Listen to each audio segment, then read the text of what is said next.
మహనీయుల జయంతులను అధికారికంగా నిర్వహించాలని కూటమి ప్రభుత్వం నిర్ణయించినప్పటికీ అందులో గౌతు లచ్చన్న పేరు లేకపోవడం దుర్మార్గమని, దురదృష్టకరమని జయగౌడ సేన జాతీయ సంఘం అధ్యక్షుడు మోర్ల ఏడుకొండల గౌడ్ ఆవేదన వ్యక్తం చేశారు. బహుజన హక్కుల కోసం పోరాడిన గౌతు లచ్చన్న, సర్దార్ సర్వాయి పాపన్న గౌడ్ జయంతులను అధికారికంగా నిర్వహించకపోతే ఉద్యమానికి దిగుతామని, అవసరమైతే చంద్రబాబు నివాసాన్ని ముట్టడిస్తామని ఆయన హెచ్చరించారు. విజయవాడ గాంధీనగర్లోని శ్రీరామ ఫంక్షన్ హాల్లో జయగౌడ సేన జాతీయ సంఘం ఆధ్వర్యంలో సర్దార్ సర్వాయి పాపన్న గౌడ్, గౌతు లచ్చన్న గౌడ్ శోభయాత్ర, జెండా ఆవిష్కరణ, ఉచిత జెండాల పంపిణీ కార్యక్రమం ఘనంగా నిర్వహించారు. కార్యక్రమంలో వివిధ జిల్లాల నాయకులు పాల్గొన్నారు. ఈ సందర్భంగా జయగౌడ సేన అధ్యక్షుడు మోర్ల ఏడుకొండల గౌడ్ మాట్లాడుతూ బీసీ మహానీయుల జయంతులను అధికారికంగా నిర్వహించాలని కూటమి ప్రభుత్వం నిర్ణయించినప్పటికీ అందులో గౌతు లచ్చన్న పేరు లేకపోవడం దురదృష్టకరమన్నారు.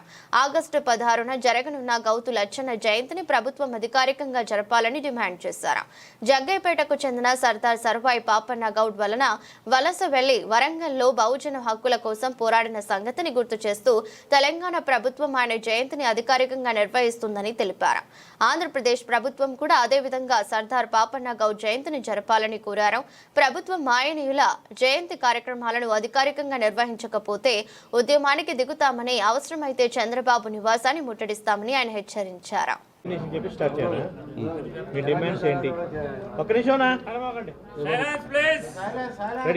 నేను మోర్ల ఏడుకొండల గౌడ్, జయగౌడ సేన వ్యవస్థాపక జాతీయ అధ్యక్షులు. ఏదైతే ఈరోజు విజయవాడ వేదికగా ఈలాపురం హోటల్లో మేము లచ్చన్న గారిది, అదేవిధంగా పాపన్న గారిది జయంతి వేడుకలు, అదేవిధంగా జెండా ఆవిష్కరణ, అదేవిధంగా పంపిణీ, ఉచిత పంపిణీ కార్యక్రమాన్ని ఈరోజు ఇక్కడ ఏర్పాటు చేయడం జరిగింది.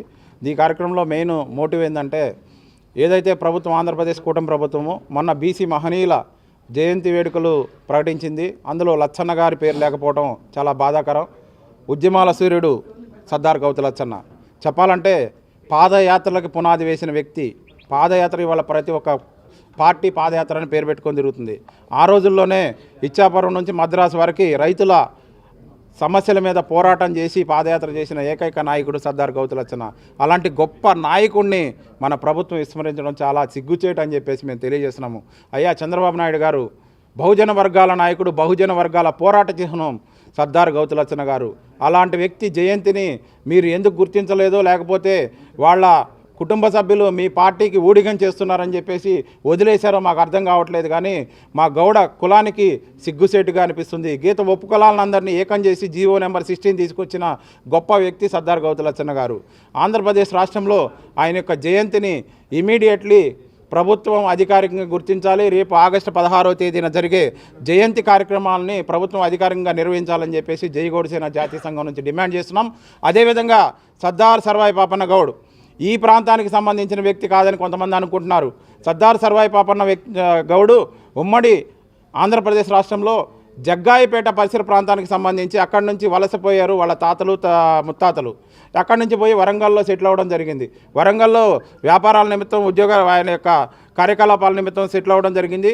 పాపన్న గౌడు యొక్క మూలాలు ఇక్కడ మన ఏదైతే ఈ మన ఎన్టీఆర్ జిల్లాకు సంబంధించిన మూలాలే కాబట్టి తెలంగాణ ప్రాంతం అధికారికంగా నిర్వహిస్తుంది కాబట్టి మనం కూడా మన ఆంధ్రప్రదేశ్ ప్రభుత్వం కూడా ఆయన్ని గౌరవించాల్సిన బాధ్యత ఉంది.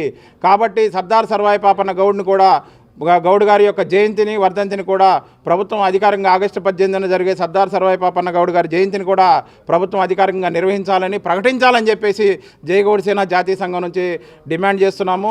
రాబోయే రోజుల్లో గౌడ కులస్తుల సమస్యల మీద ఏ విధంగా అయితే పోరాటం చేశామో అదేవిధంగా మీరు 16వ తేదీలోపు లచ్చన్న గారి జయంతి ఉత్సవాలకు అధికారంగా ప్రకటించకపోతే ఎట్టి పరిస్థితుల్లో మేము కూడా దీని మీద పోరాటం చేస్తాము. చంద్రబాబు నాయుడు గారి ఇంటి ముందు ధర్నా చేయడానికి కూడా వెనకాడబోమని చెప్పేసి మేము తెలియజేస్తున్నామని చెప్పేసి తెలియజేస్తూ ఉన్నాము.